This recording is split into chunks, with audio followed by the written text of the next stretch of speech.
भारतीय media industry के king कहलाए जाने वाले शाहरुख खान ने अपनी वालिदा को याद करते हुए कहा है कि अगर वो जिंदा होती तो मेरी मौजूदा हालत पर ज़रूर परेशान हो जाती।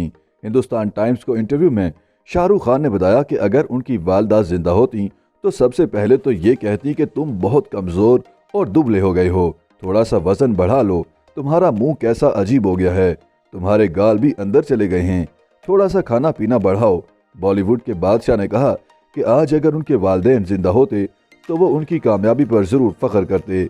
मेरे वालिद और वालिदा दोनों को मेरी एक कामयाबी पर बहुत ज़्यादा फ़ख्र होता, अगर मैं इसे कामयाबी कह सकूं तो। अदाकार ने बात जारी रखते हुए कहा कि वालिदैन को इस बात पर ज़्यादा फ़ख्र होता कि जिस तरह से मैंने अपने तीनों बच्चों की परवरिश की है।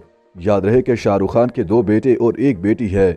सबसे बड़े बेटे आर्यन खान की उम्र 24 बरस जबकि बेटी सुहाना खान 22 साल की हैं। किंग खान ने 2 नवंबर को अपनी 57वीं सालगिरह मनाई थी। इस मौका पर उनकी फिल्म पठान का टीजर भी जारी हुआ था। पठान 25 जनवरी को रिलीज होगी, जिसमें अदाकारा दीपिका पादुकोण ने हीरोइन का किरदार अदा किया है। ये शाहरुख खान और दीपिका पादुकोण की चौथी फिल्म है जिसमें दोनों ने इकट्ठे काम किया है। दीपिका पादुकोण ने सन 2007 में अपनी पहली फिल्म ओम शांति ओम में शाहरुख खान के साथ काम किया था और उसके बाद वो हैप्पी न्यू ईयर और चेन्नई एक्सप्रेस में भी एक साथ नजर आए थे।